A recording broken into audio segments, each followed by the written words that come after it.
Fala, peregrino! Seja muito bem-vindo aqui ao canal Fatos Maçônicos. Nesse vídeo de hoje eu vou falar para você como surgem as lojas maçônicas. Eu me chamo Luiz Miller, sou mestre maçom e faço parte da Ordem Maçônica Universal. Então vamos lá, né? Primeiro eu gostaria de agradecer aí as milhares de pessoas que participaram do primeiro workshop sobre maçonaria. Ali eu falei um pouquinho da questão da tradição, falei um pouquinho da questão da estrutura, esse lance de internet, maçonaria, como é que está funcionando, quais são as impressões, o que é real na verdade aí nessa história toda de internet, maçonaria tradicional, né? E também falei um pouquinho aí das não tradicionais e golpistas, enfim, um monte de lance nesse aspecto. E também a questão do homem maçom, né? Então foram algumas aulas, né? E esse foi um preâmbulo, na verdade, vamos ver se melhor aqui. Foi um preâmbulo do curso Entenda a Maçonaria, que eu vou deixar aqui na descrição do vídeo, que é um curso nesse formato novo, né, de EAD. Vocês viram, eu gosto de fazer os vídeos aqui, né? Então fiz uma baita explicação a respeito da Ordem Maçônica. E daí peguei alguns peregrinos aí que entraram para minha lista VIP e compraram com antecedência, e eu achei uma coisa maravilhosa, né? Porque daí fizeram maratonas aí, então teve uma pancada de gente aí que fez maratonas nos vídeos e viram, já receberam lá um certificado de participação. Então é isso, agradeço muito, né? E agradeço a quem na verdade me deu um feedback a respeito disso daí, que gostou muito do contexto legal, o contexto geral, melhor falando, né, que foi muito legal essa questão nova, né? Então é muito prático, é muito dinâmico, hoje em dia é muito mais fácil, né? A gente consegue transmitir através de vídeos assim muito mais informações e obedecendo obviamente uma questão cronológica, assim, uma linha de raciocínio para você não perder o fio da meada. Então beleza. Então, como surgem as lojas maçônicas, né? Então, olha que interessante, né? Eu primeiro queria também mandar um forte abraço para os meus amados irmãos lá da minha loja, lá que eu sou membro honorário também, Cavaleiros da Liberdade, do Grande Oriente do Brasil, Paraná, que ontem completou 5 anos de existência, assim, e teve uma reunião belíssima lá, foi uma reunião aberta, né? Teve os familiares e tudo, o pessoal participou de 5 anos dessa maravilhosa loja que trabalha no Rito de York, e eu tenho, a honra de ser um membro honorário, né? E me concederam essa honraria, assim, não é para tanto, assim, já faz alguns anos, inclusive, né? E agradeço muito, eu não vou nem nomear, né? Mas o nosso venerável, vou agradecer a todos os irmãos, né? No nome do nosso venerável Ariel. Enfim, é o seguinte, como que funciona as lojas maçônicas, né? Como é que funciona como que surge? Já pensou nisso, você que é da maçonaria tradicional? Principalmente olhando por esse viés, né? Nós temos maçonarias, né, que são ligadas às correntes tradicionais, mas também existe uma série aí que são tidas como não tradicionais. Bom, vamos falar dessa corrente tradicional agora, para você entender esse lance, como é que funciona, né? Então, a situação é a seguinte, né? Você já deve ter estudado em biologia lá lá no ginásio, no 2º grau, né? Tinha aquele lance da biologia, a gente estudava aquelas questões das células, né? Enfim, existia nessa questão das células como que as células vão multiplicando, né? Então existia um processo lá de cisciparidade. E o que é isso? É uma célula que é vamos pôr assim, um núcleo, né? Tem todas as características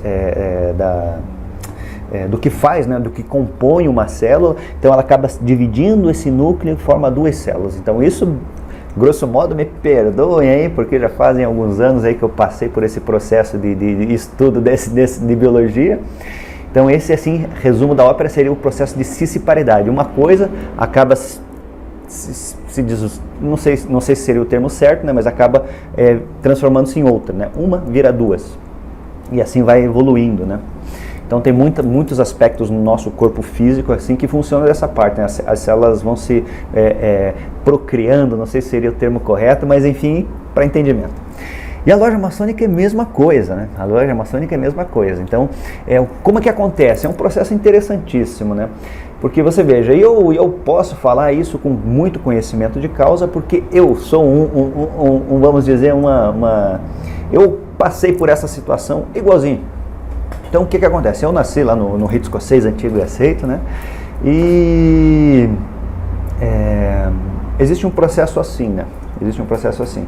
As lojas, elas, quando a pessoa é iniciada na maçonaria tradicional, cada loja ela tem um objetivo, vamos por assim, um objetivo, certo? Tem várias características, né? E cada loja é diferente, né? Então, para você entender, seria mais ou menos como uma cidade, sabe? Eu sempre eu procuro trazer esse esclarecimento com essa analogia. Então, cada cidade tem suas características, né? Tem umas que são na serra, tem outras que são no litoral, tem umas que são aqui, que nem eu estou na capital aqui, né? Curitiba, enfim. Então, as cidades têm essas características, né? Que são coisas dela mesma. A loja, a mesma coisa. Então, a cada loja, né? E quem é loja, na verdade? Primeira coisa, quem que é cidade? A cidade somos todos nós, né? Você dá as tuas características pessoais, né, para aquela cidade. A loja é a mesma coisa, os membros, os irmãos que fazem parte, né, acabam desenvolvendo determinada característica. E daí tem um processo que é interessante, né, que a gente vê muito nessa questão de administração de empresa, por exemplo, que é o turnover. O turnover é a renovação do quadro, então tem muita rotatividade. E na maçonaria acontece alguma coisa mais ou menos assim, para você entender que é isso, né? Na verdade, o que acontece, né? A pessoa entra, né, fica lá estudando na loja e tal, por providência divina, situações do destino, né? De repente o irmão, ele é transferido lá no seu emprego para uma outra cidade, tem que se mudar. Então o que acontece? Sabe? Ou sai da loja, ou enfim, tem as questões de falecimento também, né? Então, eu quero que você entenda, né, que existe as pessoas entram e acabam saindo por situações as mais diversas que você possa imaginar, né? E não tem aquele lance lá que o pessoal fala, se eu fiz o juramento, me perguntaram um monte aqui nas descrições, já em outros vídeos aí, você faz o juramento, você nunca mais pode sair. Eu falei, não é bem assim, né? Não é bem assim o negócio. E, enfim, acaba tendo essa rotatividade, pessoas entrando, pessoas saindo. E à medida que o tempo vai passando, e é uma coisa interessante, né, porque a característica daquela determinada cidade, né, aquela loja, ela vai alterando, ela vai mudando.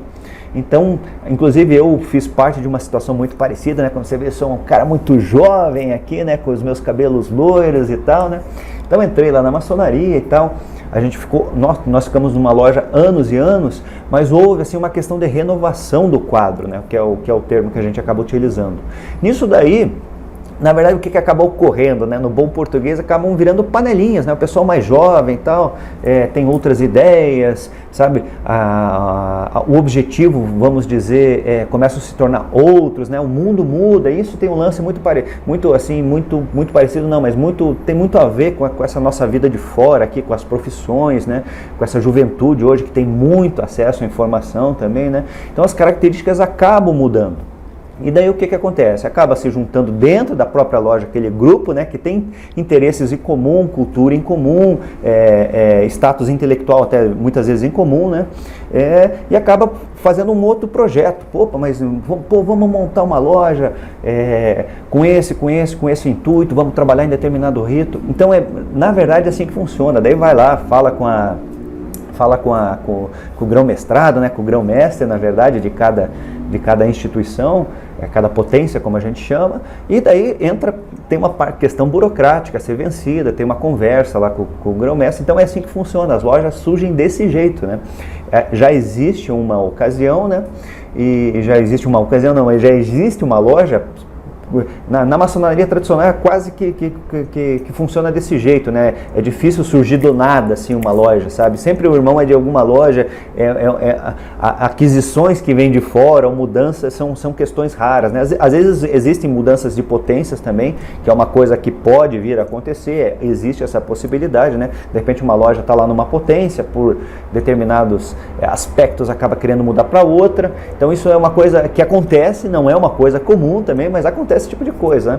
Mas via de regra as lojas elas surgem por ciciparidade, como eu falei. Então é um termo interessante, né? Um termo da parte da biologia, e é assim que surgem as lojas. Você veja, então elas vão crescendo, justamente por causa disso, né? Por causa do turnover dos irmãos, a mudança por uma série de situações que acabam ocorrendo na vida das pessoas, né? E enfim, né? Os quadros vão se renovando, a cultura, é isso que é um lance interessante, né? A cultura que está aí fora, né? O jeito que o pessoal encara a vida, né? Isso também acaba sendo trazido para a maçonaria. E olhando num aspecto, é que a gente hoje nós estamos aqui na idade contemporânea, mas isso é uma coisa muito interessante de se observar. Se você observar a história da maçonaria na França, por exemplo, lá no século XVIII, aconteceu justamente essa questão, né? Então as pessoas começaram a entrar na maçonaria, a maçonaria começou a tomar muito corpo naquela ocasião lá na França e na verdade, o que havia, né? Lá existia um boom naquele tempo, né?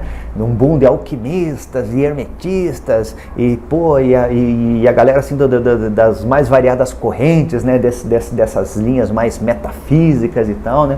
E existia uma grande dificuldade dessas pessoas, na verdade, acabar se reunindo, né? Hermetistas, né? Não existia, mas era um troço muito, como é que eu vou falar? Um troço difícil de haver não existia um conjunto, né? E a maçonaria acabou trazendo, né? Proporcionando um ambiente para o crescimento desse pessoal e eles vieram com aquela carga de cultura, de ensinamento que eles acabaram absorvendo, né, de suas mais variadas linhas e criando, né, entrando na maçonaria tradicional lá da França, naquela ocasião, e acabaram criando uma série de ritos, né? Então a gente tem na verdade, aquele século XVIII na França foi um negócio mais louco que você possa imaginar, né? Nossa, aí essa parte da história, muito pouco conhecida pela grande massa assim, da maçonaria, inclusive, é uma pena, sabe? É uma pena, mas é um troço muito louco. O que acontecia na França com relação à história da maçonaria, dessas influências todas, né? Enfim, então é isso, né? Eu agradeço a sua paciência aí, caso você não tenha ainda feito sua inscrição aqui no canal Fatos Maçônicos, dê o like aí e continue me acompanhando nas redes sociais, aí nós estamos aí criando uma rede fantástica de transmissão de conhecimento, né? Na verdade é o que eu tento trazer, né? Conhecimento, só que aí tem um lance, né? Eu vou te contar um segredo, às vezes eu passo as informações, eu estou passando conhecimento, sabe, de forma irrestrita, só que você tem que absorver, você tem que tentar entender o que eu estou falando, beleza? Fica a dica, né, como falam aí agora. Então nesse vídeo de hoje eu vou ficando por aqui, espero você no meu próximo vídeo e um fortíssimo abraço!